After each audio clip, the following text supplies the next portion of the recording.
But the ladies in church had a baby shower for us, and got lots of cute little pink things. So, some of the ladies in the church passed down their babies' clothes and equipment to me, so that was really nice, because we didn't have much money to buy anything. We'd have managed somehow. You'd have worn a diaper and a blanket at least. And then I was brought home immediately into a haunted nursery. It was very cute though, because you made all those Winnie the Pooh cutouts, and I had them all over the wall, so I had like a Winnie the Pooh theme. It was really cute.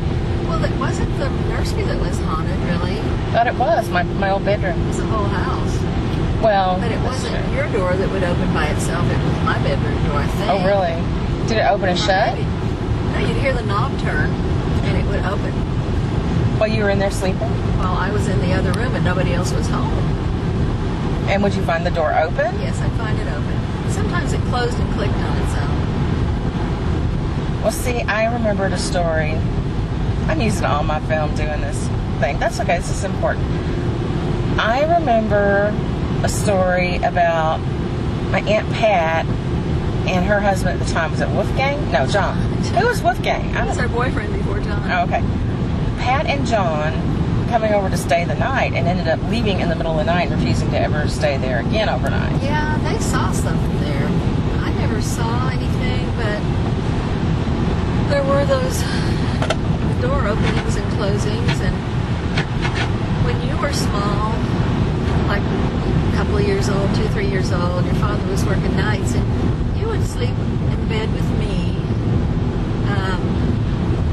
and I would usually put my back to the door and you between me and the wall, so that, I could tell if you got off the bed. And several times during the night, you sat up in bed screaming and crying and pointing to the doorway behind me and saying, "Mommy, that man scares me." And of course I couldn't see anything, but you saw things. You weren't old enough to have learned that from someplace else. And we didn't have a TV either. No, we didn't. So I wasn't exposed to...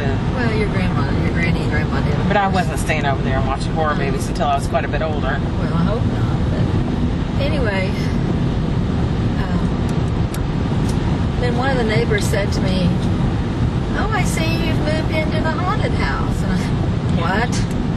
"Yeah, the neighbors around here all call that the haunted house, because everybody who lives there says they think it's haunted." I said, "Oh, great." It's nice to have a warning. By then we lived there and there was no place to go. Right. Anyhow.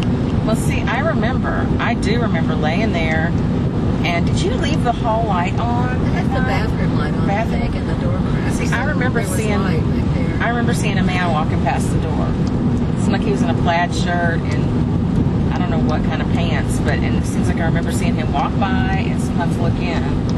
Maybe so. No. I never saw it, but you saw something that scared you. Yeah. And in your bedroom at night, you'd wake up scared. When you were still in the crib. But, children wake up alone. I thought, afraid of being alone. Who knows? I wonder if Aunt Pat would remember what they saw. She remembers that incident. She remembers the pages of a book opening and ruffling when they were nowhere near it. It was across the room from them. I remember that much. And they watched it in horror and packed up and left. I'm not sure if they saw anything else. I bet she'd remember though. I ought to write to her, call her, and ask. Not the kind of thing you forget. Yeah. Okay, so after my mother and I talked about that, and it had been a topic that's never been far from my mind, the whole issue of the haunted nursery. I always like to tell people I came by ghost hunting quite naturally because I was born into a haunted nursery, which is absolutely true. But as Mom pointed out, the whole house has something going on. But I have vague memories of having company in my nursery even when my mom and dad weren't in there, And I think it was not anything bad. I don't remember anything bad going on in there. But I decided to look into it a little bit further, so I Talked to Mom later about it and contacted my Aunt Pat. And basically, Aunt Pat remembers things that Mom doesn't remember, and Mom remembers things that Aunt Pat doesn't remember. Neither one of them deny that the other person's story isn't, on the mark. It's been 41 years ago. And the memory tends to fade a bit, although you would think they would remember something like that, but whatever. But my Aunt Pat, she was there with her fiance at the time, John, and they were sleeping in separate rooms. I don't know, maybe I was in my parents' room, because I used to sleep on this cedar wood memory hope chest thing at the foot of their bed. I liked sleeping on that. That was camping out.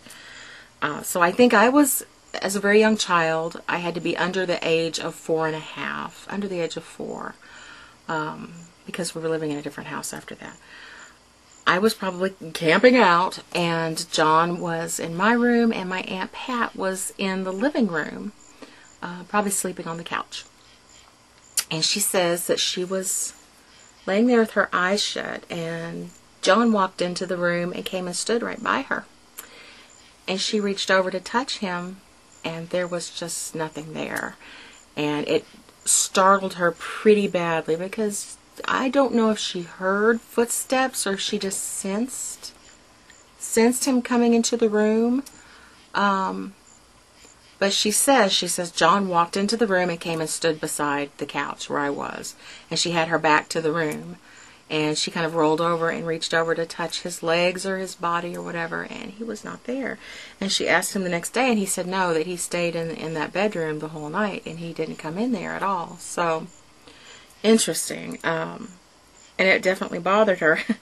And what happened, she's hard to get a hold of on the phone because she's raising some grandchildren. She's got a lot going on. But so I emailed her and asked her, and her email reply, one of them was, ask your mom about the tweezers.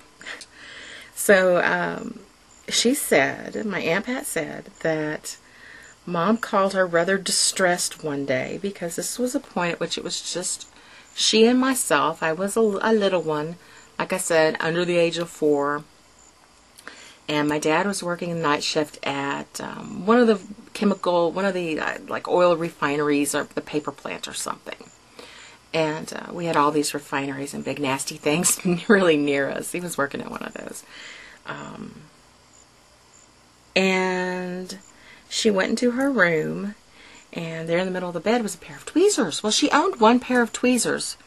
It was, a little bit of a head scratcher, but she's like, oh well. She picked them up and went and put them up into the cabinet. In the bathrooms, we had high cabinets, and there's no way I could have reached them at that age. I remember having to be picked up and put up on the countertop for various things. I couldn't have reached that.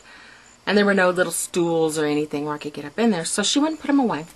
And then a little while later, she went back in her room, and there was a second pair of tweezers in the middle of her bed. She picked those up and took them to the bathroom. They were a pair of tweezers she'd never purchased, didn't own, never seen them before. Put those in the bathroom. Later on, went back in her room and found a third pair of tweezers in the middle of her bed. And she also took those and put them away. I think there were only 3 pairs of tweezers involved, but she only owned one of the pairs and didn't have them in there to begin with, so mystery tweezers. And the house we moved into next, we also had some problems, and we don't know if it was different issues or if it was the same issue following us to the next house. We don't know, but things were pretty damned hairy, I know, at that first house. I distinctly remember, laying there in my mom's bed at night, because like she said, Dad worked the night shift, and I remember looking at her face and seeing a demonic face like superimposed over her face, and it would change and morph, and I would lay there petrified, unable to move or scream because I was so afraid of what I was seeing. Her face it was like a hologram almost in front of her face, and then it would become her face, and it would grin at me, and the eyes would change and move, and it was so horrible. And sometimes I would wake her up screaming and crying and carrying on. And she would try to tell me, well, your eyes play tricks on you in the dark. But I know what I saw, and it happened pretty frequently. And I also remember laying there and seeing behind her, because I remember the hall light being on, but she says it was the bathroom light, which was kind of opposite and over a little bit from her bedroom. It's a very, very small house. It was these little tiny houses that were made for the World War II soldiers to come back and buy cheaply and start their little families. Very small little 2-bedroom house. But I remember seeing a man in the hallway, kind of an older man. It seems like he was wearing a plaid shirt, but that's like part of this bigger phenomenon of people seeing old men in plaid shirts really often in haunted houses. So I don't know. But I remember seeing him in the hallway, like walking past. And I seem to recall him stopping and looking in at us. And I don't know, maybe he was just looking after us. It could be, but I know that it frightened me pretty badly. So very early in my life, I saw a lot of stuff. And as time went on, I saw less, but I still felt a lot.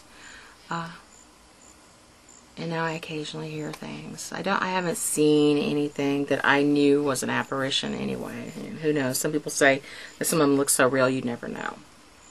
Who's to say? But anyway, that's the rest of my story about the first house that I lived in and my haunted nursery. I hope you enjoyed it.